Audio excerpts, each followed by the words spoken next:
प्रश्न है कि आगम स्याद्वादमयी है। कहीं कोई कथन किसी अपेक्षा से आता है तो कहीं किसी अपेक्षा से आता है। यदि हम कहीं से कुछ पढ़ें तो फिर ये कैसे निर्णय हो कि कौन सी अपेक्षा ग्रहण करनी है और कहाँ पर करनी है, कौन सी बात सही है और कौन सी हाँ। बात गलत है। इस पर विस्तारित हाँ। थोड़ा सा प्रकाश डालिए। हाँ। हाँ। देखिए, प्रश्न ये है कि आगम का लक्षण स्यादवाद है, तो स्यादवाद में ही है। बिल्कुल सही बात है। स्यादवाद का अर्थ होता है अपेक्षाकृत। तो जब हम आगम कहीं से पढ़े, देखो प्रश्न ध्यान से समझना, प्रश्न ये उन्होंने कहा कि यदि हम कोई बात कहीं से पढ़े तो हमें कैसे मालूम चले कि आगम में ये जो अपेक्षा कही गई है वह किस अपेक्षा से बात कही गई है, कौन सी अपेक्षा सही है और कौन सी अपेक्षा गलत है। तो पहले प्रश्न में एक त्रुटि है कि कहीं से पढ़े, यह अधिकार किसको है। कहीं से पढ़े, आप कोई पिक्चर देखने जाते हैं वो कहीं से नहीं देखना चाहते। आप कोई कहानी पढ़ते सो कहीं से सुनना नहीं चाहते। कोई टीवी सीरियल देखते हैं तो वो कहीं से देखना नहीं चाहते। आप चाहते हैं कि आप उसके आदि आदि से, यानी कि उसकी शुरुआत शुरुआत से उसको देखें या समझें, है ना। तो आगम में ये बात कहाँ से आएगी कि कोई अपेक्षा कहीं से ग्रहण की जाए या कोई बात कहीं से पढ़ी जाए। वर्तमान योग के संदर्भ में फिर भी, क्योंकि वहां अपेक्षा अपेक्षा तो वर्तमान योग में भी होती है, फिर भी वर्तमान युग के संदर्भ में, क्योंकि कहानियों के माध्यम से मोरालिटी को समझाया जाता है या धार्मिक भावों को समझाया जाता है, तो वहां तो ये प्रसंग फिर भी समझ में आता है कि कथा के माध्यम से कथा के मोरल को समझ के कथा के भाव को आप जान सकते हो। लेकिन अगर हम आगम की बात करें, आगम दैट मीन्स वर्तमान युग, चरणान युग और अध्यात्म यानी कि द्रव्यान युग, कर्णान युग और द्रव्यान युग, इन दो की बात करें, वर्तमान युग और चंडान युग को अभी हम इस कैटेगरी में ना रखे हैं तो वह भी आगम, चारों ही अनुयोग आगम ही है, द्वादशांग पूरा आगम ही है। फिर भी जब अपेक्षाओं की बात आती है तो वहां अपेक्षाओं को समझने के लिए सबसे बड़ी बात है कि द्रव्यानुयोग और कर्णानुयोग के भावों को डिटेल में समझना। ठीक। चरणानुयोग भी अपेक्षाकृत ही है, वर्तमान योग भी अपेक्षाकृत ही है, परंतु चरणानुयोग और वर्तमान योग की अपेक्षाओं को समझने के लिए भी कर्णानुयोग और द्रव्यानुयोग की अपेक्षाओं का ज्ञान होना अनिवार्य है, अति अनिवार्य है। तो कर्णानुयोग अथवा द्रव्यानुयोग ऐसा ग्रंथ नहीं है कि आप उसको कहीं से भी पढ़ें। कहीं से भी पढ़ने का निषेध नहीं है, परंतु प्राथमिक भूमिका वाला कहीं से भी पढ़े, ऐसा करने पर उसके वो भाव सही प्रकार से ग्रहण हो नहीं सकता, सही प्रकार से जान नहीं सकता। लौकिक शिक्षा को भी जीव कहीं से भी ग्रहण नहीं करता है। उसका एक सिस्टम होता है, एक वे होता है, उस सिस्टमेटिक वे से उसको सीखता है, पढ़ता है, समझता है, और फिर वो कहीं से भी पढ़े तो उसको भाव समझ में आता है कि ये बात कहाँ पे किस अपेक्षा से कैसे कही गई है। ऐसे ही आगम को सर्वप्रथम गुरु मुख से समझे।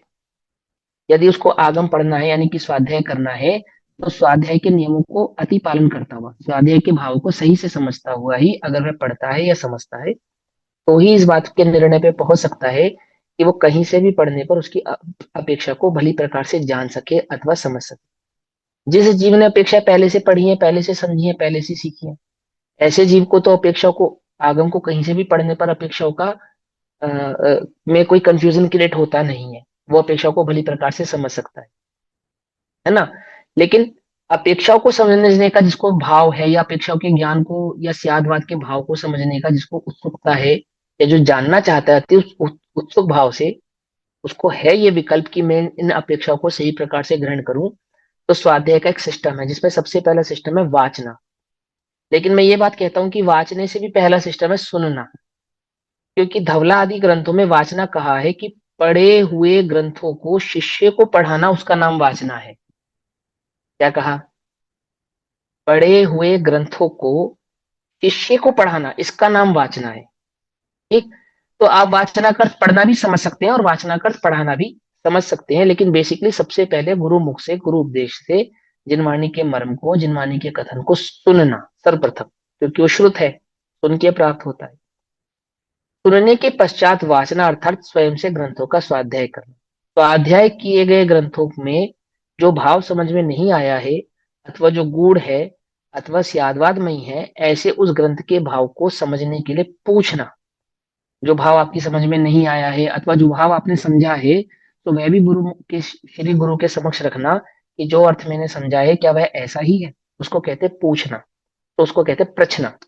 रचना के बाद बारंबार उसका चिंतन करना कि जो मैंने पढ़ा था वह ऐसा है, उसका भाव ऐसा है, श्री गुरु ने ऐसा बतलाया है, वस्तु स्वरूप इस प्रकार का है, ऐसे चिंतन का नाम है अनुप्रेक्ष। और अंत में होता है धर्मोपदेश, अर्थात अनुप्रेक्षा करने के पश्चात प्रसंगवत कोई प्रसंग बनता हो तो वह प्रसंगवत उसका आपस में, जो हम आपस में चर्चा करना या उपदेश करना या अन्य को भी समझाना, जो भाव हमें समझ में आया है, जो भाव हमने ग्रहण किया है, वो अन्य के आगे भी प्रस्तुत करना, तो उसका नाम है धर्मोपदेश। इस सिस्टम से जो आगम को पढ़ते हैं, समझते हैं या उसका ज्ञान करते हैं, ऐसे जीवों को वह विवक्षाएं या अपेक्षाएं भली प्रकार से समझ में आती है। चाहे कहीं से भी पढ़कर हम अपेक्षाओं को समझ ले, ऐसा आगम का ना भाव है ना स्वभाव है। श्री गुरु के मुख से सुनकर आप अपेक्षाओं को, कहीं से भी सुनकर अपेक्षाओं को समझ सकते हैं। क्यों? क्योंकि श्री गुरु जब उपदेश करते हैं तो वहां शिष्य की पात्रता, उसकी योग्यता का ज्ञान करते हुए ही उसको उपदेश करते हैं। और उस उपदेश में वो ये सावधानी रखते हैं, जो वक्ता का स्वरूप ही है, कि वह श्रोता के मन को भी पहचानता है, उसके प्रश्नों को भी समझता है, उसकी भूमिकाओं को भी जानता है और उसकी भूमिका अनुसार उसको उपदेश देता है। ऐसा ही समर्थ वक्ता का लक्षण है। तो यदि आपके समक्ष समर्थ समर्थ वक्ता है और आप वक्ता की बात को सुन रहे हैं, तब तो ये बात आपको ज्यादा विकल्प करने की जरूरत नहीं है कि उसकी विवक्षा या अपेक्षा क्या होगी, क्योंकि वक्ता अपनी विवक्षा को आप ही स्पष्ट कर देगा। लेकिन अगर आप स्वयं स्वाध्याय कर रहे हैं, स्वयं से आगम पढ़ रहे हैं, तो आपको उसकी निपुणता या उसके स्वाध्याय के अंगों का भली प्रकार से ज्ञान होना चाहिए। इसमें इसके अलावा जो, हाँ एक मिनट, इसके अलावा भी जो स्वाध्याय होता है, जो वाचना होती है या पढ़ना होता है, उन वाचनाओं के या पढ़ने के या वक्ता के उपदेश के भी चार प्रकार कहे गए। समझे बात? जैसे हमने यहाँ पे वाचना, प्रश्ना, अनुप्रेक्षा, आमनाय और धर्मोपदेश, ऐसे भाव को समझा ना। ऐसे ही जो वाचना होती है, सो वाचना भी चार प्रकार की होती है। उस वाचना के चार प्रकार को भी समझना हमें चाहिए। वाचना दो प्रकार की कही, एक श्री गुरु के द्वारा कहा गया उपदेश भी वाचना है, एक स्वयं से ग्रंथ को पढ़ना वह भी वाचना है ना। तो वह वाचना चार प्रकार की होती है, जिसमें पहली वाचना का नाम है नंदा। नंदा नाम की वाचना क्या होती है? नंदा नाम की वाचना जो अन्य मतियों के द्वारा, या जैसे हमारी पहले से ही एक पूर्वापर बुद्धि है, जिसको हम घृत मिथ्यात्व या अघृत मिथ्यात्व के नाम से जानते हैं, है ना। तो हमारी लोक के आधार से सीखा गया जो हमारा ज्ञान है, जो मिथ्या ज्ञान है, उस मिथ्या ज्ञान का निराकरण करते करते जो वस्तु स्वरूप समझाया जाता है, उसका नाम नंदा नाम की वासना है। देखो आप ये मानते हो? बोले हाँ हम ऐसा मानते हैं। ऐसा नहीं, इसका स्वरूप तो ऐसा है। अगर आपकी ऐसी मान्यता है तो ये आपकी मान्यता गलत है। वास्तव में तो वस्तु स्वरूप ऐसा है। तो जीव की पूर्व में पहले से ही बनी हुई मिथ्या मान्यताओं का जो निराकरण होता है, उस मिथ्या मान्यताओं का निराकरण करते करते जो वस्तु स्वरूप समझाया जाता है, उसका नाम नंदा नाम की वाचना होता है। दूसरे नाम की वाचना का नाम होता है भद्रा वाचना। भद्रा वाचना के अंदर तर्क से, युक्ति से और न्याय से वस्तु स्वरूप समझाते हैं। वहां तर्क कर करके, युक्ति बता बतलाकर, न्याय समझा समझा कर वस्तु स्वरूप समझाया जाता है। तो जब आप तर्क से, युक्ति से, न्याय से वस्तु स्वरूप को समझते हैं, तो वहां नए आदि का ज्ञान भी भली प्रकार से आपको होता है। उसको भद्रा नाम की वाचना कहते हैं। तीसरे नंबर की वाचना का नाम होता है जया वाचना। जया वाचना का अर्थ क्या होता है? अब ये जया वाचना थोड़ी ध्यान से समझने वाली बात है। आगम में कहा क्या कहा गया है,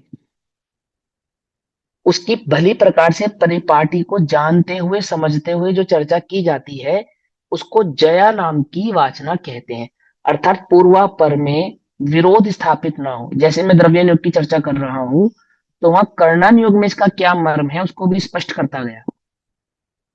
ऐसा नहीं कि द्रव्य योग सुना और कर्णन योग के विरोध हो गया। ऐसा नहीं कि कर्णन योग सुना और द्रव्य योग का विरोध कर दिया। ऐसा नहीं।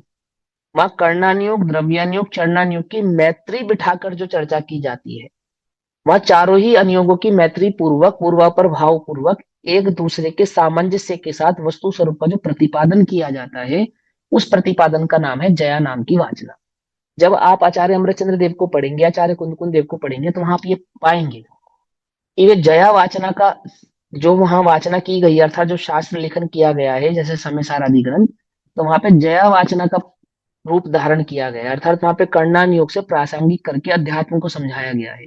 आगम को समक्ष रख के अध्यात्म को समझाया गया है। वहां पूर्वापर का विरोध नहीं किया गया है। वहां वस्तु स्वरूप को भली प्रकार से डिटेल करके समझाया गया है और अनुयोगों की सापेक्षता से कथन किया गया है। तो वह कहलाती है जया नाम की वाचना। और अंतिम जो वाचना होती है उसको कहते हैं सौम्य वाचना।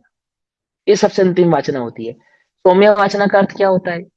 कि जिन जीवों को बिल्कुल भी ज्ञान नहीं है, ऐसे जीवों को बहुत स्थूलता से जो कथन किया जाए, सौम्य नाम से समझ में आ रहा है ना, सॉफ्ट, सौम्य। तो वहां पे मोटी मोटी बात समझाई जाए, जो जो भद्र परिणामी तो हो परंतु स्थूल बुद्धि वाले हों, मलेच्छ हों, ऐसे जीवों को जो वस्तु स्वरूप समझाने का प्रयास किया जाता है कथाओं के माध्यम से, बहुत स्थूलताओं से, क्रियाओं को धर्म कहा जाता है अथवा आचरण आदि के भावों से धर्म को समझाया जाता है। तो इस प्रकार की जो कथा या वाचनाएं होती हैं उनको सौम्य वाचना कहते हैं। तो ये जो वक्ता होता है, ये वक्ता के हृदय में ही चारों भाव स्थापित होते हैं। वो श्रोता को भली प्रकार से जानकर पहचान कर, है ना, इस भाव को जानता है कि वो श्रोता का क्या स्वरूप है या क्या उसका अधिकार है या उसकी कितनी बुद्धि है, और उसके आधार से वहां उसको वस्तु स्वरूप समझाते हैं। तो वहां पे बहुत अधिक बुद्धि लगानी पड़ती नहीं है श्रोता को, कि वहां वो पहचाने कि ये किस अपेक्षा से कथन को कह रहे हैं। और जिन्हें अपेक्षा का ज्ञान करना हो तो वह भली प्रकार से स्वाध्याय करे, श्री गुरु के मुख से वस्तु स्वरूप को समझे, पूर्वापर का विचार करे, अनुप्रेक्षा करे, और एक सिस्टमेटिक वे में जब स्वाध्याय करते हैं तो ऐसे जीव भली प्रकार से विवक्षाओं को जानते हैं। और फिर वे कहीं से भी पढ़े तो वो विवक्षाओं का ज्ञान उन्हें अच्छे प्रकार से हो जाता है। ऐसा इसका भाव है। आगे। इसमें जो आपने पहली वासना बताई, निंदा, निंदा, हम्म, निंदा ना, नंदा, नंदा, नंदा, अच्छा नंदा। नंदा, नंदा, हाँ, ठीक है। नंदा। हाँ। अच्छा, अब प्रश्न ये था मेरा, जब मैंने बीच में टोका था आपको, कि जैसे आपने कहा गुरु मुख से सुनना, बरोबर है, बिल्कुल हम्म। बात कोई दिक्कत नहीं है। लेकिन जैसे अभी इस समय हम्म। गुरु नहीं दिख रहे, ठीक है ना, वर्तमान हम्म। अगर समय की बात करें, परिप्रेक्ष्य की बात करें, तो हमारे पास एकमात्र अगर बात करें तो लौकिक गुरु के रूप में गुरुदेव के प्रवचन उपलब्ध है सीडी के रूप में, मतलब हम्म। यूट्यूब पर, वीडियो में, ऑडियो में, या फिर लिखित रूप में। तो हम्म। हम उसको भी हम्म। मुख से श्रवण की कैटेगरी में डाल सकते हैं या नहीं डाल सकते हैं? क्योंकि उनका वर्ड टू हाँ। वर्ड जो उन्होंने बोला, वर्ड टू वर्ड, शब्द शब्दशः, उन अक्षरशः हम्म। उनका वहां पर अवेलेबल है। हम्म। तो क्या उनको हम उसमें हम्म। डाल सकते हैं श्रेणी में? हाँ, देखो क्या है कि आगम की परिपाटी में जो गुरु होते हैं वे पंच परमेष्ठी अर्थात श्री गुरु जो होते हैं वो अरिहंत, आचार्य, उपाध्याय और साधु ही होते हैं। अरिहंत, आचार्य, उपाध्याय, साधु जो श्री गुरु होते हैं, उन श्री गुरुओं के द्वारा माध्यम से लिखा गया जो आगम है, वह आगम भी गुरुवाणी के नाम से कहलाती है ना, वो भी गुरुमुखी है, गुरुमुख के द्वारा या गुरु के द्वारा प्रतिपादित वचन ही है। तो वहां जो आप आगम पढ़ते हैं सो वो भी गुरुवाणी है, अरिहंतों की ही वाणी है। फिर भी उसके गहरे भाव को या गुण रहस्य को समझने के लिए पूर्वापर के विरोध रहित परिपाटी से पालन करते आए, जो परिपाटी का पालन कर रहे हैं, ऐसे परिपाटी का पालन करते आए हुए अन्य ज्ञानियों के द्वारा जो देश भाषांतर किए गए ग्रंथ हैं, उनको भी या प्रवचनों को भी हम सुन सकते हैं, समझ सकते हैं, और उसके माध्यम से भी जिनवाणी को पढ़ा जाता है या समझा जाता है। क्या उनके वचन को हम गुरु वचन कह सकते हैं? कि एक अपेक्षा से, लौकिक अपेक्षा से हम उनके वचन को भी गुरु वचन कह सकते हैं। परंतु वास्तव में गुरु वचन तो जो आचार्यों के द्वारा प्रतिपादित है, जो गणधरों से हमारे पास पहुंचा अथवा जो अरिहंतों की सीधा वाणी है, वही गुरु वचन कहलाती है। पंडितों की यानी ज्ञानियों की या गृहस्थों की कहो, वाणी गुरु वाणी कहलाती नहीं है, गुरु वचन कहलाता नहीं है। तथापि तथापि यदि परिपाटी का विचार करें, है ना, तो परिपाटी के विचार से उन गृहस्थों के भाव को, देश भाषा आदि भावों को भी गुरु वचन कह सकते हैं, मान सकते हैं, और मानना चाहिए भी। क्यों मानना चाहिए? क्योंकि चाहे वे गुरुदेव हों, चाहे पंडित टोडरमल जी हों, चाहे वे बनारसी दास जी रहे हों, जो जो परंपरा के चाहे अन्य विज्ञान ज्ञानी जन रहे हों, वे कोई भी बात अपने मन से, अपने अपने दिमाग से या अपने अपने किसी भाव से नहीं कहते हैं। वो जो भी भाव प्रस्तुत करते हैं वो आगम में आचार्य द्वारा प्रणीत भाव को ही प्रस्तुत करते हैं।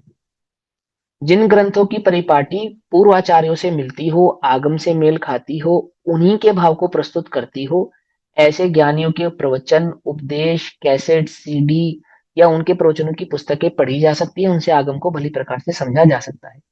लेकिन जो आगम से मेल ना खाती हो, जो आगम की परिपाटी के विरोध में हो, विरुद्ध हो, ऐसे भावों को प्रस्तुत करने वाले ना ही लौकिक गुरु कहलाते हैं, और धर्म के क्षेत्र में तो गुरु कहलाते ही नहीं है। ठीक है ना। तो गुरु भी, उनकी वाणी भी गुरुवाणी इसलिए कही जा सकती है, या गुरुमुख से उपदेश हुआ है ऐसा कहा जा सकता है, क्योंकि वे अपने मन से कुछ कहते नहीं है, अथवा बनावटी बात कुछ कहते नहीं है, अथवा कुछ नया कहते हो तो ऐसा नहीं है। वे आचार्यों के द्वारा जो प्रणीत ग्रंथों में पहले से ही आगम में जो मौजूद भाव है, उस उपस्थित भाव को ही देशांतर भाषा में अर्थात देश भाषा में प्ररूपित करके मलेच्छों को या कम ज्ञानी जीवों को समझाते हैं, उनके आगे प्रतिपादित करते हैं। और फिर आज्ञा प्रधानी से परीक्षा प्रधानी श्रेष्ठ कहा है। तो जो उपदेश उसने ग्रहण किया है, समझा है, सीखा है, उसमें जब वह चिंतन करता है, मनन करता है, अपने उपयोग को लगाता है, तो उसको ऐसी सामर्थ्य भी प्राप्त होती है कि वह परिपाटी का मिलान कर सके, पूर्वापर से उसका विचार कर सके कि जो उपदेश मैंने ग्रहण किया है, सीखा है, समझा है, क्या वह वास्तव में ऐसा ही है। ऐसा वह विचार विकल्प आदि करके, यानी कि वहां अपने उपयोग को लगा के उस भाव को भली प्रकार से निर्णित कर सकता है, ऐसा। अब ये प्रश्न आता है कि जैसे अभी आपने बोला कि उपयोग को अपनी तरफ लगा के और इस बात का निर्णय करे स्थिर कि करके। जो स्थिर करके हाँ। कि जो उसने गुरु से हाँ। सुना या पढ़ा आगम में, ठीक है ना, कि वो उससे हाँ। मैत्री कर रहा है या नहीं कर रहा है। यहाँ पे उपयोग हाँ। की स्थिरता के बारे में थोड़ा सा बताइए कि उपयोग की स्थिरता आखिर हो कैसे, क्योंकि वो स्थिर नहीं हो पाता।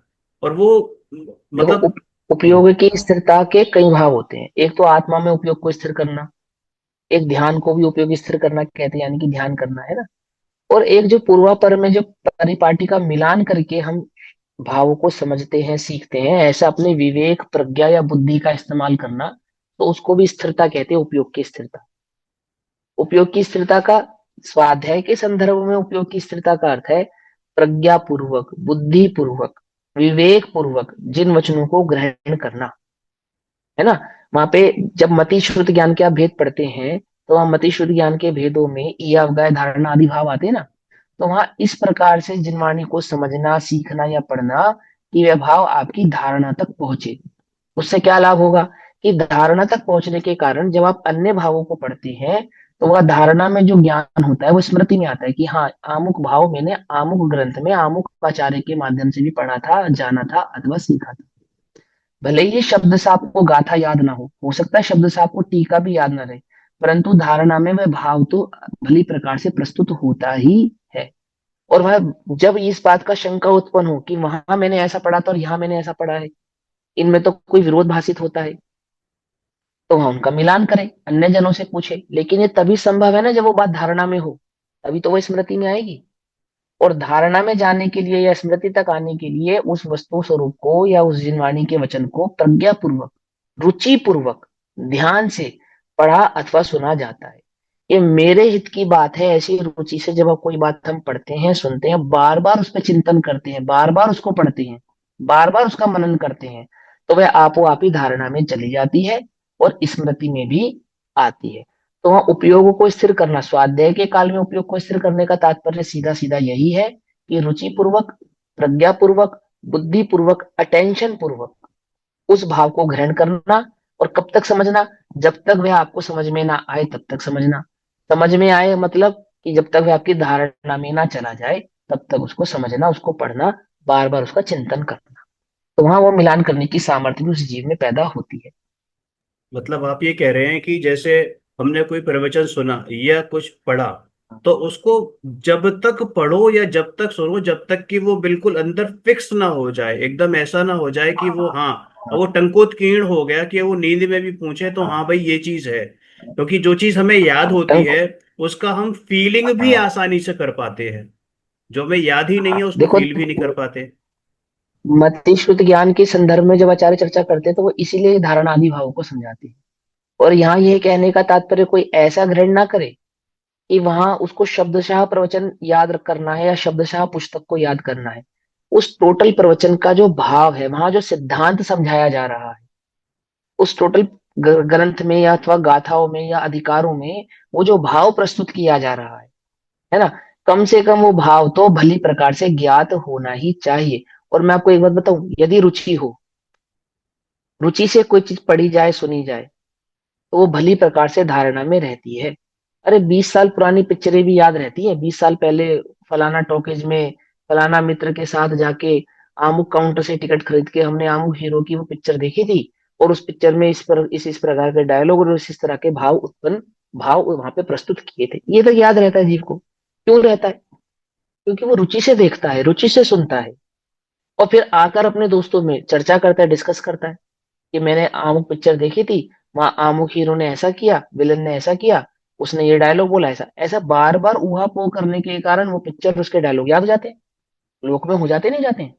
इसी प्रकार से जो जिन वचन को रुचि पूर्वक मेरे आत्म कल्याण की भाव है सुने समझे, उसकी परस्पर चर्चा करे, उसको समझने का प्रयास करे, तो वो क्यों आपकी धारणा में नहीं जाएगा?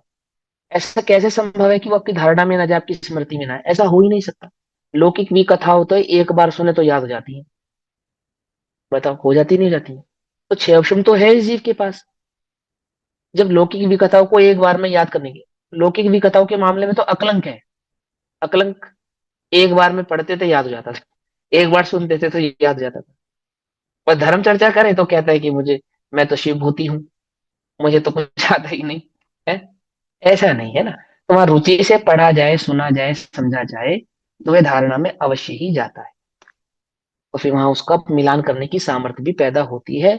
वहां भली प्रकार से वस्तु स्वरूप समझ में आए, इतना ज्ञान में क्षेपक्षम भाव आदि प्रकट होता ही है। जैसे कई बार जैसे विद्यार्थी होते हैं जो पाठशाला में पढ़ रहे हैं या जो स्मारक आदि में पढ़ रहे हैं, उनको है ना गाथा पाठ याद करने के लिए बोला जाता है। तो हाँ, क्या इस बिल्कुल ये ही रीजन है कि उनको गाथा पाठ बिल्कुल। याद कराया जाता है कि जब हाँ, तक। बार बार कॉल करते हैं उसको, बार बार रिपीट करते हैं, वो उनकी धारणा में चला जाता है, और धारणा में जाने से, याद होने से, फिर उसका मर्म भी भली प्रकार से प्रकाशित होने लगता है, समझ में आने लगता है। उन्होंने इतना बार पढ़ा है ना, उसको बार बार पढ़ा है, बार बार पढ़ा है, बार बार पढ़ने के कारण उस शब्दों के अर्थ भी भाषित होने लगते हैं, शब्दों के भाव भी भाषित होने लगते हैं। कोई बात आप पहली बार पढ़ो, और कोई बात आप बार बार पढ़ो, बार बार पढ़ो, उसका भाव भी भाषित होने लगता है, तो जुबान पे सेट हो जाता है, तो चिंतन भी होता है उसका, फिर उसका मनन भी होता है ना।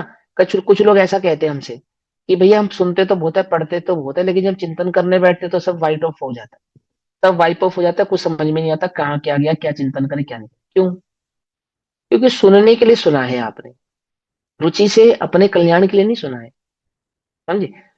मैं ये नहीं कह रहा कि आपके पास बहुत सारे विचार होने चाहिए चिंतन करने के लिए, लेकिन वस्तु स्वरूप जिसको समझ में आवे, उसको चिंतन करने के लिए कोई विचारों की आवश्यकता थोड़ी है। तो भी प्रश्न करते हैं ना लोग कि हमें समझ में नहीं आता, हम क्या चिंतन करें। अरे तुम्हें वस्तु स्वरूप समझ में आया हो तो वहां चिंतन करने के लिए हमें समझ नहीं आता, ये विकल्प ही उत्पन्न होता नहीं है ना। तो भी वहां जो जो वहां पे पाठ योजनाएं आदि कराई जाती हैं, पाठ याद कराए जाते हैं, उनको बार बार स्मरण में लाया जाता है, तो वो धारणा में चले जाएं इसके लिए ऐसा किया जाता है। और सिद्धांतों को भी अगर आप बार बार सुनते हैं, बार बार पढ़ते हैं, बार बार सुनते हैं, बार बार पढ़ते हैं, तो उनका भाव भी आपकी धारणा में जाके स्थापित हो जाता है। बरोबर। अब ठीक है ना, एक ये प्रश्न। परिपाटी है। बिल्कुल। एक प्रश्न और आया है कि उपयोग निरंतर आत्मा में लगाना ही एक उपाय है, क्वेश्चन मार्क, या कुछ और? क्योंकि उपयोग पलटने से तो आश्रव होता है। अब उन्होंने इतना भाई, ही लिखा है। उपाय तो एकमात्र उपयोग को आत्मा में लगाना ही है, दूसरा तो कोई उपाय है ही नहीं। ये तो समस्त आचार्यों ने एकमत होकर कहा है कि उपाय तो एक ही है। इस उपयोग को निज चैतन्य के एक भाव में लगा दो, तो वह कभी बाहर ना आए। और सभी आचार्य निरंतर एकमत होकर यही भावना भाते हैं कि हमारा उपयोग इस चैतन्य की परिणति में सदैव स्थिर रहे, कभी बाहर ही ना आए। उपाय तो यही है। क्योंकि उपयोग भीतर में नहीं रहता है, तो इसलिए आश्रव होता है कि हाँ, एक अपेक्षा से आश्रव भी होता है। अर्थात जितनी कषायों का सद्भाव है उतना आश्रव होता है। पर इसमें एक मूल बात और समझने वाली है। उपयोग जब आत्मा में स्थिर होता है, तब क्या आश्रम नहीं होता है? तब भी होता है ये तो क्योंकि समझने वाली अरिहंत बात है। अरिहंत भगवान को भी हाँ, आश्रम हो रहा है। वो आश्रम की बात नहीं कर रहे हम यहाँ पर, एरिया पति का आश्रम की बात नहीं कर रहे। हम कह रहे हैं कि जब चौथे गुण स्थान में जीव सम्यक दर्शन अनुभूति के काल में होता है, जितने भी समय के लिए होता है, पौन सेकंड के लिए, आधा सेकंड के लिए, जो भी उसका समय है ना, अर्ध मध्यम अंतर मुहूर्त काल है, वो मध्यम अंतर मुहूर्त काल के लिए जब वो आत्मानुभूति में है वो जीव, तो क्या उसको आश्रम नहीं हो रहा है? कि जो तीन कषाय चौकड़ी संबंधी कषायों का सद्भाव अभी मौजूद है, उतना उतना आश्रव अनुभूति के काल में भी उस जीव को है। पंचम गुण स्थान में दो कषाय चौकड़ी संबंधी और सातवें आदि गुण स्थानों में एक कषाय चौकड़ी संबंधी आश्रव है, परंतु आश्रव से अनंत गुनी निर्जरा उसको वर्त रही है। तो उस आश्रम को एक अपेक्षा से आश्रम नहीं है ऐसा भी कहते हैं, परंतु सत्ता की अपेक्षा से आश्रव है ऐसा भी स्वीकार करते हैं। मूलतः जो संसार में भटकने का कारण है, ऐसा आश्रव तो मिथ्यात्व के कारण ही होता है, अथवा उपयोग की अस्थिरता से भी जीव को आश्रव होता है। और आश्रव तो सदैव ही निज तत्व नहीं होने के कारण बंध का कारण है, पर तत्व है और जीव के करने योग्य नहीं है, उपादेय भाव नहीं है। तो प्रश्न के अंदर जो गर्भित भाव है उसमें दोनों भावों को समझना कि उपाय तो यही है, क्या, कि मेरा उपयोग निज चैतन्य ज्ञान भाव में निरंतर लगा ही रहे, कभी बाहर ही ना आए। लेकिन अब उपयोग अंतर में नहीं लग रहा है तो क्या उपाय है, कि उपयोग भीतर में लगे, इसका प्रयास करें, ये उपाय है। आई बस समझ में। अंतरंग में उपयोग स्थिर है तो उसकी स्थिरता बनी रहे, यही एकमात्र उपाय है। स्थिर नहीं है तो स्थिर करने का उपाय करें। तो यही दो उपाय हैं, अन्य कोई उपाय नहीं है, वास्तव में नहीं है ऐसा।